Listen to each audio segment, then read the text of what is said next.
Oi pessoal, tudo bem? Eu sou Veríssimo Júnior, educador popular, ator e diretor de teatro. Hoje eu queria me dirigir aos jovens, particularmente aquelas minhas ex-alunas, aqueles meus ex-alunos que votaram nesse cidadão que hoje é presidente da República. Quero dizer de saída que eu respeito profundamente a escolha de vocês.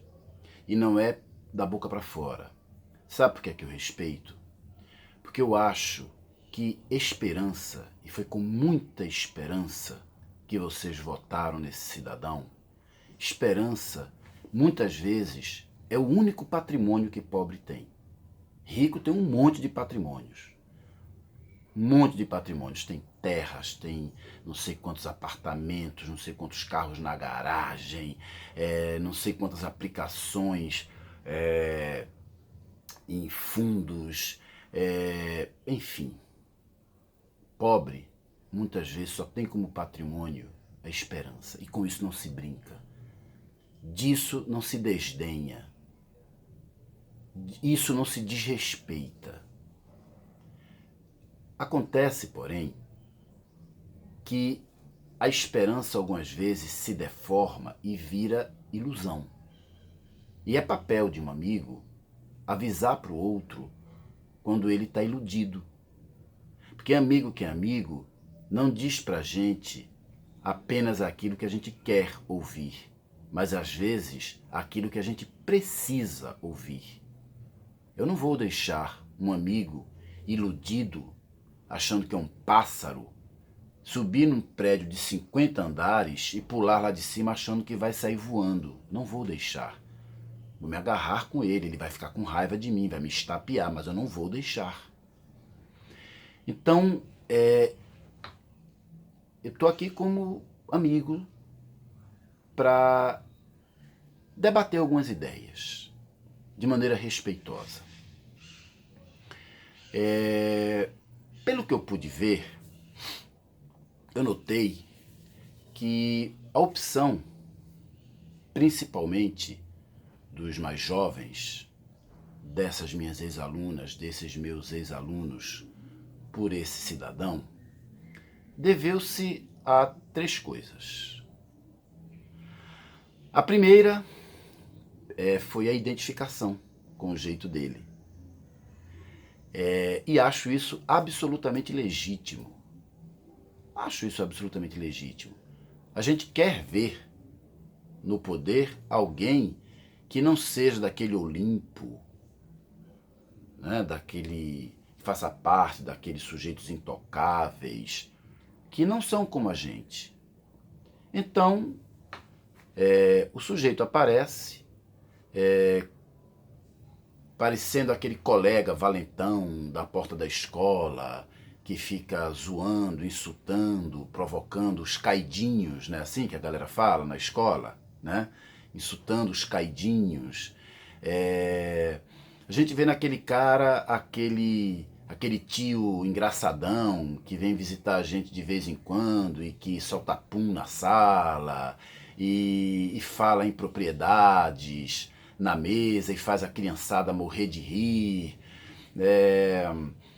Acho que vocês viram nesse cidadão aquele doidão que toma cerveja com a gente no bar da esquina e que também tem rompantes, fala coisas engraçadas e faz a roda toda rir. Eu acho que é compreensível, eu acho que é legítimo que você tenha dado seu voto dessa maneira. A questão que se coloca é a seguinte: ok, para ser aquele colega valentão da porta da escola, brigão e não sei o que mais lá, seria ótimo. Para ser esse tiozão engraçado, que solta pum, que fala besteira na mesa, que faz a garotada ruim, seria excelente. Eu adorava quando eu era moleque. Eu adorava isso quando eu era moleque. Para ser esse doidão lá do bar, seria maravilhoso. Mas para ser presidente da República, Só isso basta? Pior, não bastar já é complicado, mas pior, até que ponto isso coloca em risco uma nação inteira, a vida e o futuro de uma nação inteira? O que é que significa uma nação inteira ser guiada, dirigida por uma pessoa que só tem essas qualidades? Vamos ver. O momento que a gente está vivendo está revelando isso. Mas vamos lá. Os outros dois motivos que levaram muitos jovens, principalmente os jovens, a seguirem esse cidadão, foi que viram nele aquele líder forte, corajoso, com aquele padrão de masculinidade que dizem que é o correto, que enfrentaria tudo e todos, que não tem medo, que enfrenta mesmo e tal, aquela coisa toda, o forte. Perfeito. Agora vamos voar mais baixo e acompanhar passo a passo as atitudes desse cidadão para ver se elas confirmam isso. Bom,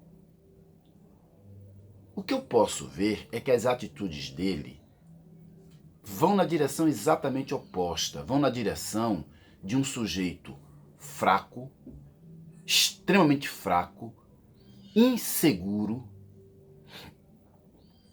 trêmulo. Sabe por quê? Porque o fraco, ele precisa gritar, precisa xingar, precisa vociferar, precisa ofender, precisa agredir para poder se impor. Ao passo que o sujeito que realmente é capaz, ele não levanta 1 milímetro da voz para conseguir convencer os outros. Porque é sempre assim. Quando uma pessoa não é uma coisa na essência, ela precisa caprichar na aparência. Já que ela não é de verdade, ela tem que pelo menos parecer ser. Não é assim com aquele cara que você conhece, que não pratica luta marcial coisíssima alguma, mas arrebenta a orelha toda, deixa ela bem inchada para parecer que luta, raspa a cabeça, bota uma camisa de lutador e sai com o carão assim na rua. Aí todo mundo olha e fala, pô, esse cara é o brabo, esse cara... Não é assim com aquele cara que não é intelectual coisíssima alguma, mas tem que caprichar na aparência de que é, e tão-me a falar de propedêutica, maiêutica, porque a epistemologia do pós-socratismo... Aí você diz assim, diabo ele está falando bonito, mas que diabo ele está falando? Né? Lembra quem era aluno meu quando eu dizia, olha, não adianta nada eu falar aqui um monte de coisa bonita para vocês saírem daqui dizendo, pô, o professor fala bonito, mas não entendi nada. Caramba, que professor, para mim não valeu. Então é a mesma coisa, o pseudo-intelectual, o falso intelectual faz isso, né? Porque a epistemologia, aquela coisa. Aí você olha aquilo ali, né? Parece tambor. Você bate, bate, bate, bate, bate, faz um barulho danado, mas é tudo oco por dentro. Ao passo que o cara que de fato é intelectual, e que portanto não precisa estar provando mesmo, o cara que de fato tem profundidade no que diz, né, nos conhecimentos, fala de maneira absolutamente tranquila, para todo mundo entender. Não é isso? Pois é, assim também é o sujeito que é fraco, que é inseguro e que é trêmulo. Ele precisa gritar, esbravejar, ofender, xingar. Geralmente acompanhado de uma claque, como esse cidadão faz, né? Protegido pelos seus seguranças. Não é verdade?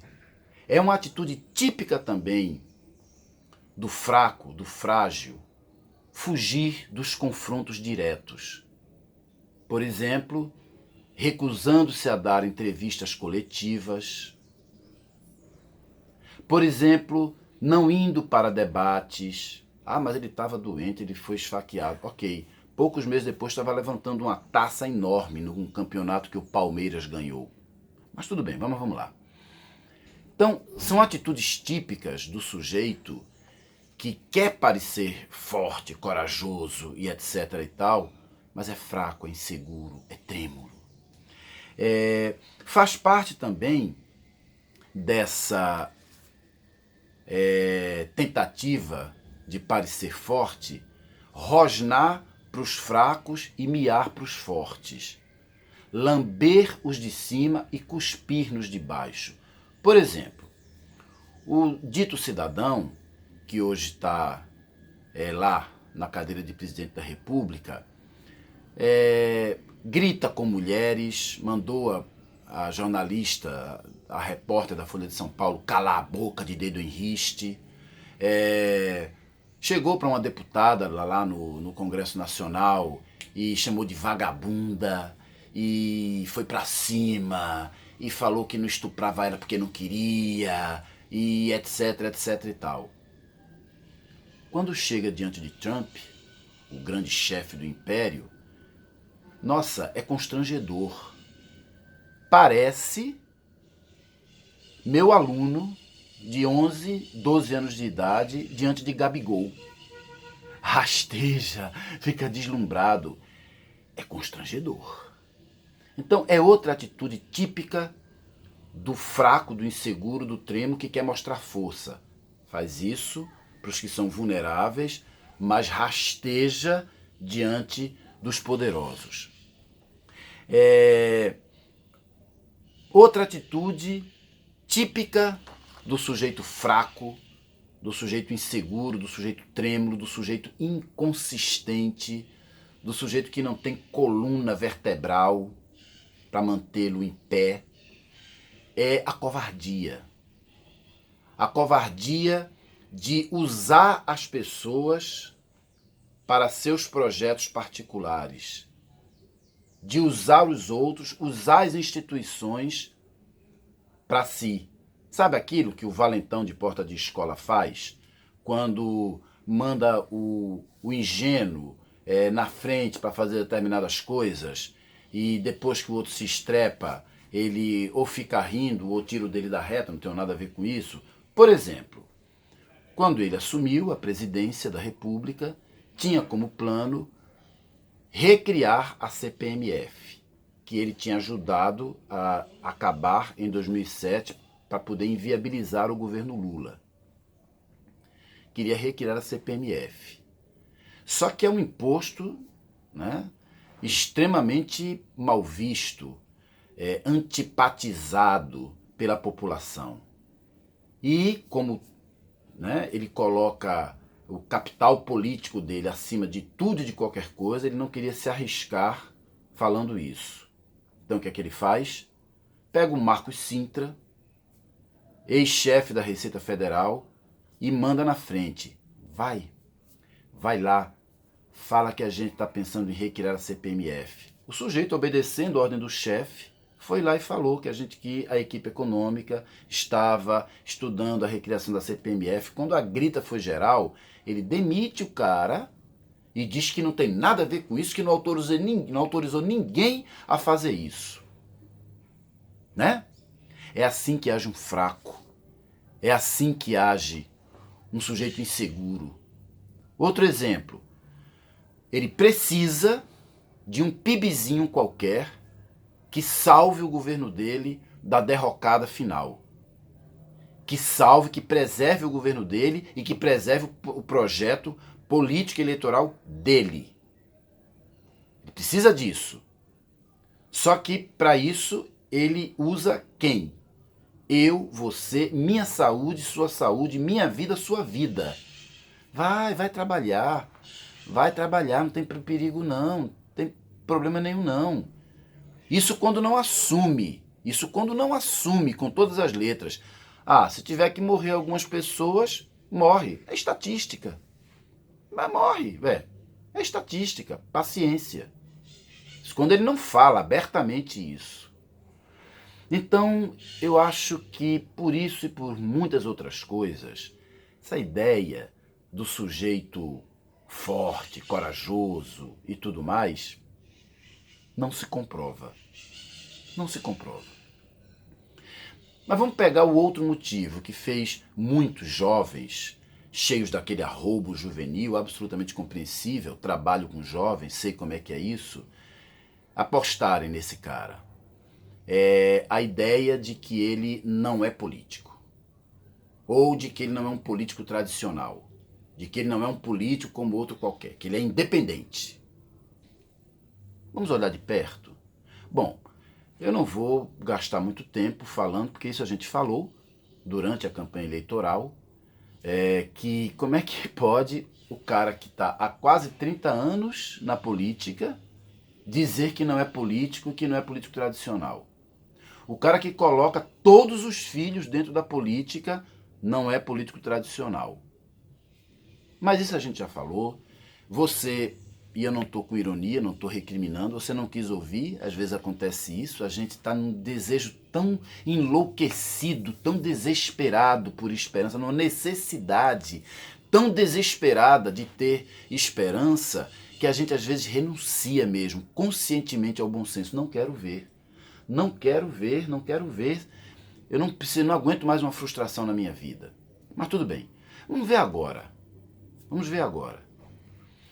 Esse cidadão recusou-se o tempo inteiro a descer do palanque eleitoral de 2018.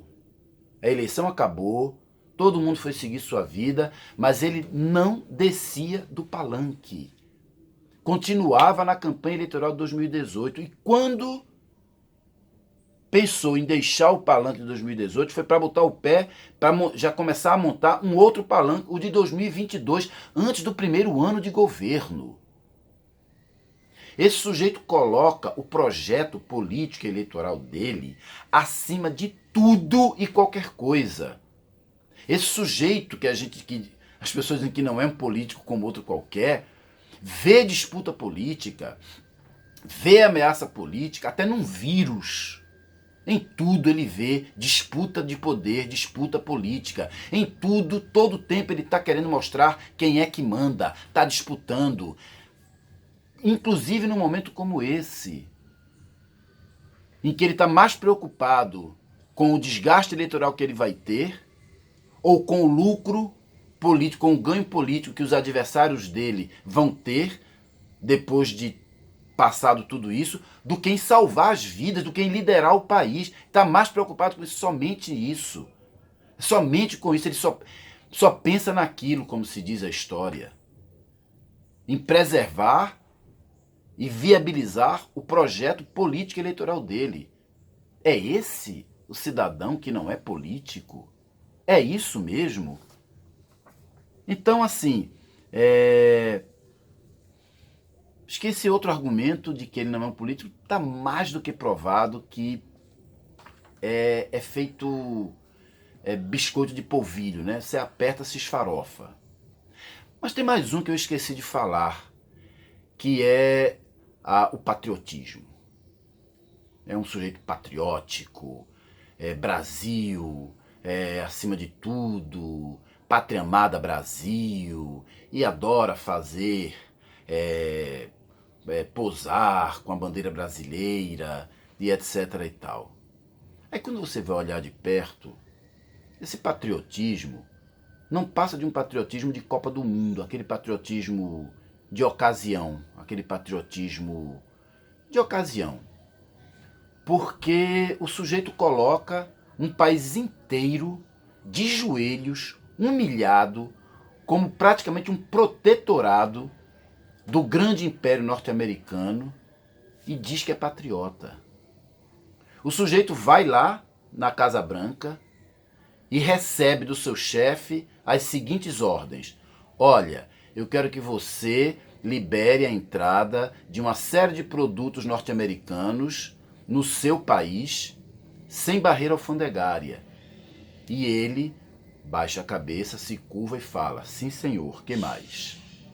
Olha, eu quero que você me dê a base de Alcântara. E ele: sim, senhor, que mais? Olha, eu quero que você abra mão das vantagens que você tem como país desenvolvido na OMC. Você sabe o que é a OMC? A OMC é a Organização Mundial do Comércio. É uma organização mundial que regula o comércio internacional e dá algumas vantagens iniciais para países em desenvolvimento como o Brasil, Argentina, Chile, África do Sul, enfim. Esses países têm algumas vantagens iniciais para competirem com o mínimo de igualdade com as grandes potências mundiais. O chefe do império, Trump, aos pés de quem ele rasteja praticamente, pediu que ele abrisse mão das vantagens que o Brasil tem na OMC. E ele disse sim, senhor. E em troca. Assim, também pediu a entrada de cidadãos norte-americanos aqui, sem visto, e não ofereceu contrapartida. Pelo contrário, coloca a polícia de imigração para bater, para prender, para fazer e acontecer. E ele aqui, o presidente do Brasil, dá razão que se faça isso com os nossos co-cidadãos lá. Tá bom? Para você? Muito bem. O que é que ele trouxe em troca? Você deve estar pensando, não, pô, isso é conversa de petista. Alguma coisa também, pô, a gente deu, mas recebeu alguma coisa. Recebeu. Ele trouxe algumas coisas de lá. Um boné e uma camisa da seleção americana. Tá bom? Ah, não. Tá bom. Ele teve do Trump a promessa de que o Brasil ia entrar na OCDE. Organização para a Cooperação do Desenvolvimento Econômico. Traduzindo, trocando em miúdos, é o clube dos ricos do mundo. Como assim? Nós viramos assim da noite para o dia uma nação desenvolvida? O que a gente vai fazer lá?